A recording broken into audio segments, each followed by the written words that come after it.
Hello' everyone, good afternoon. আমাৰ চেনেলৰ নতুন এটা ভিডিঅ'লৈ আপোনালোক সকলোকে স্বাগতম জনাইছোঁ। আশা কৰিছোঁ আপোনালোক সকলো সম্পূৰ্ণভাৱে সুখী হৈ আছে, সুস্থ হৈ আছে আৰু বহুত বেছি হেপ্পী হৈ আছে। আৰু বহুত সাংঘাতিক গৰম পৰিছে। ভালকৈ থাকিব আপোনালোক, মানে যিমান পাৰে ঘৰৰ ভিতৰতে থাকিব, প্ৰয়োজন নহ'লে বাহিৰলৈ নোলাব। আৰু পানী খুব বেছিকৈ খাই থাকিব, সাংঘাতিক পানী, নেমু চৰ্বত। মোৰ এইটো বটল প্ৰায় ইমানমান আছে, আধা আছে, শেষেই হ'ব হ'ল। আৰু এতিয়া 1:30 বাজিছে, এইটো চাগে মোৰ 7 নম্বৰমান বটল হয়। সাংঘাতিক পানী খাইছোঁ, বহুত পানী খাইছোঁ, ঘামো সিমান নহয়, পানীও খাই থাকোঁ। বাৰু এইবোৰ কথাকে কৈ আছোঁ। ৰাতিপুৱাৰ পৰা আজি ভিডিঅ'টো ষ্টাৰ্ট কৰা নহ'ল। আৰু মোক ৰাতিপুৱা মৰ্ণিং স্কুল ল'ৰা-ছোৱালীকেইটাক থ'বলৈ যাওঁ। তাৰপিছত সি বাৰু স্কুলৰ পৰা আহি পাই এতিয়া শুলেও, কিন্তু মোৰ ভিডিঅ'টো ষ্টাৰ্ট কৰিছোঁ এতিয়া 2টা বাজিলে প্ৰায়। ষ্টাৰ্ট কৰিছোঁহে, মানে আজি ঘৰত এটা অনুষ্ঠান আছে, নাৰায়ণ পূজা, পাপাৰ জন্মদিন। প্ৰত্যেক বছৰে আজিৰ দিনটোতে আমাৰ ঘৰত নাৰায়ণ পূজা পতা হয়, পাপাৰ জন্মদিনত। আৰু এটা কথা দেই, আজি মোৰ ভ্লগ বনোৱা 1 বছৰ কমপ্লিট হ'ল, 1 বছৰ বেছি হ'ল। যোৱা বছৰ নাৰায়ণ পূজাৰ দিনাখন আজিৰ দিনটোতে মোৰ 3 নম্বৰ নে 4 নম্বৰ ভ্লগ আছিলে, মোৰ সেইটো মনত আছে। মানে কেই নম্বৰ ভ্লগ আছিলে পাহৰিলোঁ। মুঠতে নাৰায়ণ পূজাত মই ফাৰ্ষ্ট ভ্লগ বনাইছিলোঁ যে, মানে তেতিয়া মই নিউ আছিলোঁ আৰু সেইটো মোৰ মনত আছে। আপোনালোকে মৰম চেনেহ দিব, তেতিয়াহ'লে মই আগবাঢ়ি যাব পাৰিম। ছাপোৰ্ট কৰিব প্লিজ, মোৰ চেনেলটো ছাবস্ক্ৰাইব কৰি দিব। আৰু সেইবোৰ হ'ল। আৰু আজি আমাৰ ঘৰত দেউতা আহিছে। এতিয়া দেউতা আৰু ৰিয়ম একেলগে ভাত পানী খাই শুই আছে। আমি বাকী আমি ব্ৰততে আছোঁ। এওঁ, মই, মা, পাপা আমি এনেকৈ ব্ৰতত আছোঁ। তাৰপিছত আকৌ মুনুহঁতো আহি আছে, ইভুৱে স্কুল কৰি আহি আছে, সিহঁতে চাগে আহিবতে সন্ধিয়ামান হ'ব। তাৰপিছত এওঁ এইফালে বজাৰ কৰিবলৈ গৈছে। মায়ে বুট মগু এইবোৰ ধুই কৰি আছে। কাষৰ ঘৰৰ খুৰীহঁতে পিঠাগুড়ি খুন্দি আনি দিলে। সেইবিলাক আৰু দিনটো সেনেকৈ ষ্টাৰ্ট কৰিছোঁ। ভ্লগটো চাই থাকিব বুলি আশা কৰিলোঁ।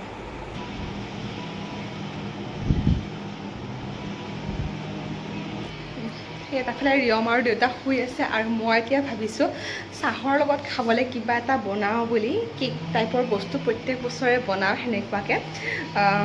কেকে বনাম আৰু একদম ভেজ কেক এটা বনাম, মেংগ'ৰে ষ্টাৰ্ট কৰোঁ এতিয়া।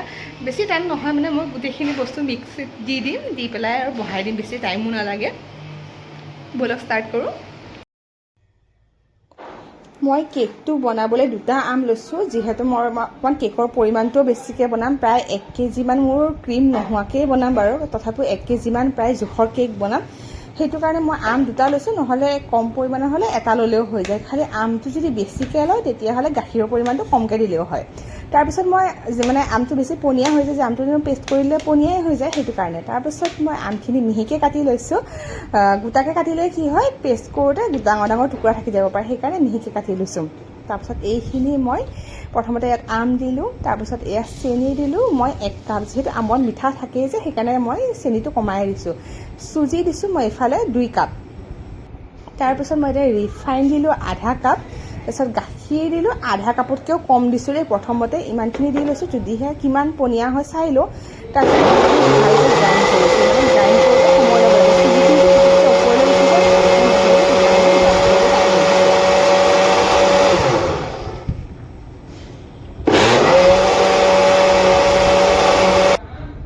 তাৰপিছত সেইখিনি হৈ যোৱাৰ পিছত মই বাতি এটাত এইখিনি উলিয়াই লৈছোঁ। ইয়াতে দিছোঁ মই বেকিং পাউডাৰ আধা চামুচ আৰু খোৱা ছ'ডা, বেকিং পাউডাৰ 1 চামুচ আৰু খোৱা ছ'ডা আধা চামুচ, আৰু গাখীৰ দিছোঁ মই এতিয়া একেবাৰে 2 চামুচ গাখীৰ দি দিছোঁ। তাৰপিছত এইখিনি ভালকৈ মিহলাই ইয়াত অকণমান ড্ৰাই ফ্ৰুটছ দি দিম। তাৰপিছত মই 10 মিনিটমান গৰম কৰি থোৱা কেৰাহীটো প্ৰিহিট কৰি থৈছোঁ, তাতে দি দিলে 45 মিনিটৰ পিছত মোৰ প্ৰায় 1 ঘণ্টাৰ পিছত মোৰ কেকটো হৈয়ে যাব। আৰু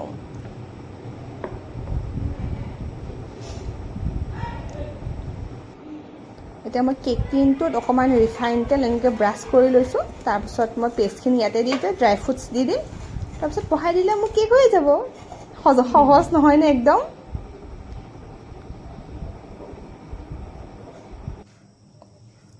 আমেদি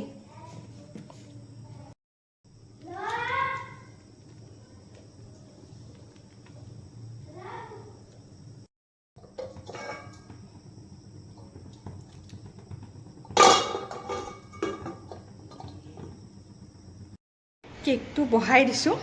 তাৰপিছত মোৰ পাকঘৰত এইখিনি সময় থাকোঁতে একদম ঘামি জিমি অৱস্থা নাই। এই বজাৰৰ পৰা আহি পালে তিয়ঁহ কাটি দিছোঁ আৰু ময়ো এতিয়া খাওঁ। একদম ফুপাই ফুপাই কথা কৈছোঁ মানে। লোৱা এই ফুলটো চাওকচোন, জবা ফুল। এইটো ছাইড ঠিকে আছে দেই, এইটো ছাইড মানে ৰ'দ পৰা নাছিলে, কিন্তু এইটো ছাইডে যে ৰ'দ পৰিছে চাওকচোন, এয়া ফুলটো জ্বলি গৈছে মানে। কেনেকুৱা ৰ'দ দিছে আজি।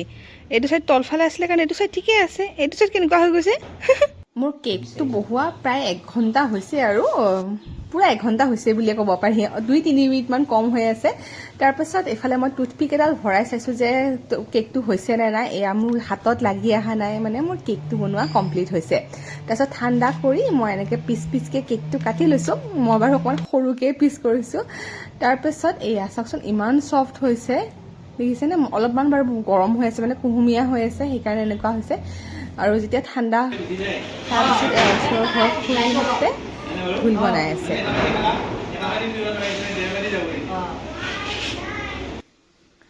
আৰু এইফালে মই পূজালৈ বুলি পটাপট ৰেডি হৈছোঁ। চাকিটো আগতে জ্বলাই থৈ আহোঁ। এতিয়া 6:30 বাজিছে। পূজাত বহিলে ইয়াত চাকি তাকি জ্বলাই আহি পাইছোঁ। ফুটটো লৈছোঁ। ফুটটো লৈ থাকিলে ভাল লাগে ন পূজা বুলি ক'লে। তাৰপিছত মুনুহঁতো আহি পালে 6টামান বজাত। যিমান পাৰোঁ আজি সোনকালে কৰি দিছোঁ, কাৰণ পূজাটো শেষ হৈ গ'লে এইফালে মানুহ আহি বিদায় দিয়ালৈকে আমাৰ ৰাতি সদায় 11টা 11:30 বাজি যায়। আজি ভাবিছোঁ 8টামান বজাতে যদি শেষ কৰিব পৰা যায় তেতিয়াহ'লেতো ভালেই হয়। যাওঁ আগফালে। ইফালে ৰান্ধনীয়ে ভাত বনাই আছে আৰু পূজাৰীকো ইটো সিটো যোগাৰ লাগি থাকে যে, সেইকাৰণে এবাৰ ইফালে দৌৰিছোঁ, এবাৰ সিফালে দৌৰিছোঁ। মাজতে এইটো ক্লিপ ৰাখি থৈছোঁ। যাওঁ ৰ'বা। হেল্ল', এতিয়া আকৌ মোবাইলটো মই হাতত লৈছোঁ। মই যে তেতিয়া ৰেডি হোৱাৰ পিছত, ৰেডি হওঁতে মোবাইলটো যে হাতত লৈছিলোঁ, তাৰপিছত ইটো সিটো কৰাৰ পিছত ৰান্ধনীক কিবা যোগাৰ দিলোঁ। তাৰপিছত পূজা শেষ হ'লে শান্তি ল'ব মাতিলে, আৰু শান্তি ল'ব বহুতেই কি হ'ল, মানুহ আহি পূৰা চোতাল ভৰ্তি। মানুহখিনিক একেলগে মই এতিয়া চাহেই দিম নে প্ৰসাদেই দিম নে, পূজাও ভাঙিছে। এইফালে ৰান্ধনীক ইটো সিটো যোগাৰ লাগে। তাৰপিছত আগৰ সময়খিনি বাৰু পূজাৰীক যোগাৰ দিলোঁ। মানে ঘৰৰ এনেকুৱা হয় ন, ৰান্ধনীকো যোগাৰ দিব লাগে, পূজাৰীকো যোগাৰ দিব লাগে, এইফালে মানুহকো মাত দিব লাগে। এইফালে ঘোলৰ বাতি যোগাৰ এইবোৰ মানুহক উলিয়াই দিব লাগে। মানে কাষৰ ঘৰৰ খুৰীহঁতে বাৰু যথেষ্টখিনি সহায় কৰিছে, তেওঁলোককো বস্তুখিনি উলিয়াই দিব লাগে। মানে কোনফালে কি কৰিম, গতিকে আৰু মোবাইল চোবাইল মই ৰুমতে থলোঁ। বাদে আৰু ভিডিঅ' চিডিঅ' বাদে। পিছতহে মোৰ মনত পৰিছে, এই ৰাম, মই পূজাৰ এটাও মানে ক্লিপ ৰাখি নথলোঁ। মই নকলোঁহে মানে ভিডিঅ'টোত আপোনালোকক নাৰায়ণ পূজা বুলি, কিন্তু মোৰ একো দেখুওৱা নহ'ল। অকল ময়ে কথা কৈ থাকিলেও মোৰ এতিয়া নিজৰে হাঁহি উঠিছে। আপোনালোকে নাহাঁহিব আৰু। তাৰপিছত সেয়াই আৰু, মানে চবফালে দৌৰিব লগা হয় যে, সেইকাৰণে দিগদাৰী হৈ যায়। বাৰু বাকীখিনি ভালে ভালে গ'ল। এতিয়া চব আমাৰ ঘৰ শুলে। আগফালে এইফালে দেউতা আৰু মামাৰ ল'ৰাটো আহিছে, পিংকু, সি শুলে। আমি ৰিয়ম শুলে, এও শোৱা নাই বাৰু। মা পাপাহঁত শুলে। মুনুহঁত আহিছিলে বুলি কৈছিলোঁ যে, তেওঁলোককো দেখুওৱা নহ'ল, ইভুকো দেখুওৱা নহ'ল, মোৰ একোৱে কৰা নহ'ল। তেওঁলোক আহিলে, আহি পেলাই 9:30মান বজাত গুচি গ'ল নেকি, 6টামান বজাত আহি পাইছিলে চাগে।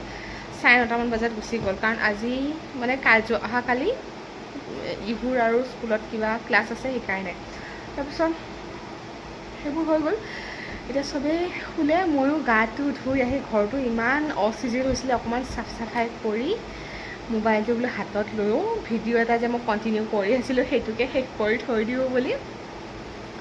ঠিক আছে বাৰু, মই আজিৰ ভিডিঅ'টোৰ পৰা এইখিনিতে বিদায় মাগিছোঁ। আকৌ এটা নতুন ভিডিঅ'ত আপোনালোকক লগ পোৱাৰ প্ৰতিশ্ৰুতিৰে। নেক্সট ভিডিঅ' চাগে কেতিয়া হ'ব, নেক্সট মই ঘৰ যাম 30 তাৰিখ মানডে', তেতিয়া চাগে আকৌ মই এটা ভ্লগ বনাম, আপোনালোকে চাব দেই। তাৰপিছত তেতিয়া ভ্লগ এটা বনাম বুলি ভাবিছোঁ, আৰু তেতিয়া ভিডিঅ' কৰিম। এইকেইদিন আৰু তেনেকুৱা মোৰ একো নাই।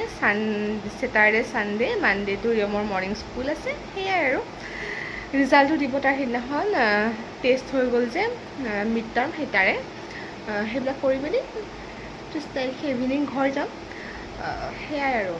আকৌ আজিৰ ভিডিঅ'টো মই এইখিনিতে শেষ কৰিছোঁ। আকৌ এটা নতুন ভিডিঅ'ত আপোনালোকক লগ পোৱাৰ প্ৰতিশ্ৰুতিৰে আজিলৈ বাই বাই। আৰু মোৰ ভিডিঅ'টো যদি চাই ভাল পাইছে তেতিয়া প্লিজ লাইক কমেণ্ট কৰি দিব। আৰু মোৰ চেনেলটো যদি এতিয়ালৈকে আপোনালোকে ছাবস্ক্ৰাইব কৰা নাই, প্লিজ চেনেলটো ছাবস্ক্ৰাইব কৰিহে যাব। আজিলৈ বাই বাই, গুড নাইট।